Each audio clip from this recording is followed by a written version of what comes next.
Hi, this is a quick unboxing and review of the MyGica quad-core TV.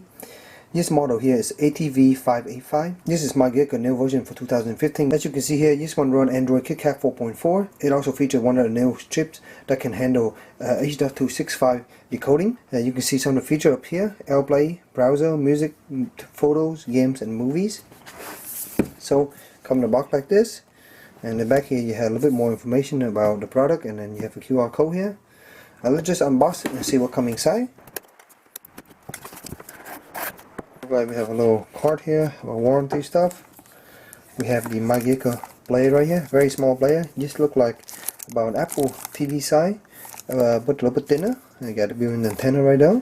At the bottom here, we have the remote control, similar to a previous remote control for one of the ATV 1800 that I reviewed.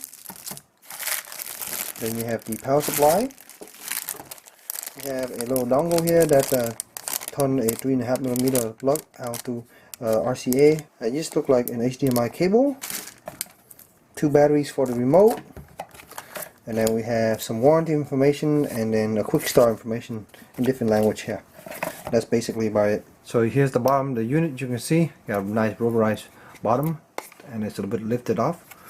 So here's the front. You have just cover protector up top with the MyGica logo. Up front here we have some LED. We got the net status LED here. We have a status and then we have a power.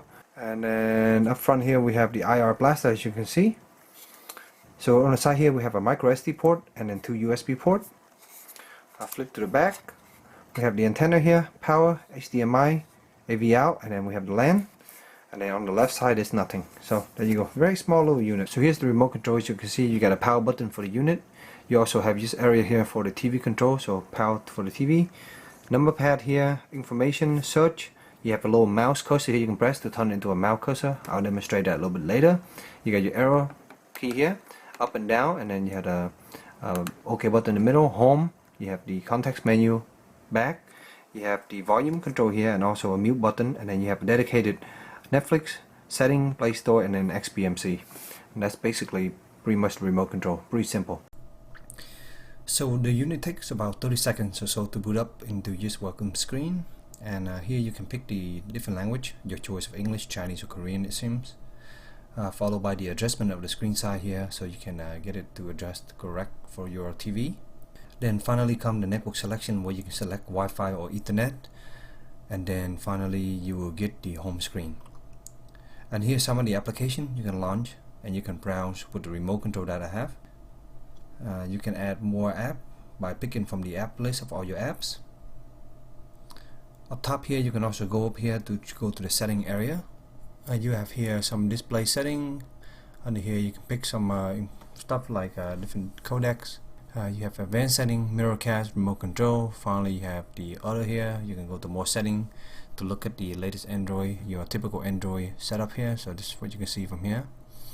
That's what you see here. You can go all the way down to the about device, and here you can see the Android 4.4 just like the previous screen show. Next let's go back to the main screen again, and here you can launch Xbmc, and you can see how fast it's running. This is the first time running it, so I had to do some preparation, and it's still very fast.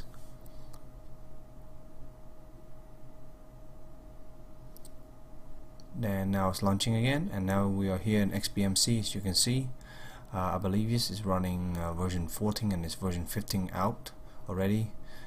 You can get more add-on if needed. Right now there's no add-on. We're gonna browse a list of add-on here. We're gonna let it load and pick one of these and install them and see what's up. So here I like DIY network. I'm gonna go ahead and install this. Take a second here. As you can see, finish installing it. It's enable. I'm just gonna go ahead and launch it right now. You see how fast it's launch, and pick a show here, for example, launch an episode, and here we go, it's loading and ready to go. As you can see, very fast.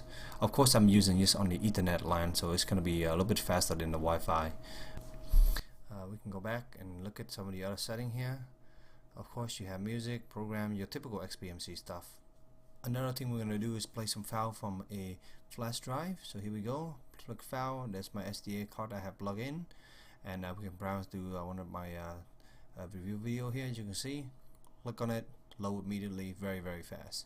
and I can skip around 10 seconds at a time, as you can see here, and it quickly buffer and start right away because this is straight on a local drive, so it's gonna be very fast. And you can do the same thing over the network, of course, but not gonna be as fast. Here I'm showing a movie, as you can see, seeing from Whipsplash. So I have Twitch loading here, as you can see. Browsing through this, work very fast. Look like one of the I'm watching the stream from one of the Counter-Strike guy here, and when you minimize it, go down to the bottom, you can pick another one. And here's all the list of game and Twitch, so it works pretty fast. I'm gonna go home now. I'm gonna pick the Android Nexus launcher. As you can see here, yes, that Jelly Bean launcher. For the TV, it's not a very friendly setting, and you can go down to the bottom here. You look at your apps, just like a tablet or on the phone here. So we're just gonna go ahead and go back to the MyGica launcher. It's a much more friendlier launcher for home theater stuff. Back to the home screen here, and here we go back to our normal screen. Underneath my app, these are the apps that you have installed, so you can add more if you want to from the Google Play Store. I'm gonna launch YouTube here real quick, kind of show you how fast YouTube load. There's my YouTube account, channel, come up very fast here. You have these pop-up here that you cannot click OK, so you have to turn on your little L mouse win cursor, so you have to move that little cursor over there and press OK. You can solve this problem by using one of these remote control that I install, and it works quite well, so you can use L mouse and it's a lot faster. Go ahead and load this Nikon D7200 review here real quick. Go ahead and run up there and maximize the screen, kind of show you. Very fast. You can see the player does not hiccup at all. This is a very fast processor along with 2 gigs of RAM, and it's plenty to power this Android device. Skip around here real quick. You can see load right next to the next scene. So as you can see from my video of demoing some of the features of the MyGica media player, you can see it works quite well. I went through showing you some of the video playback features.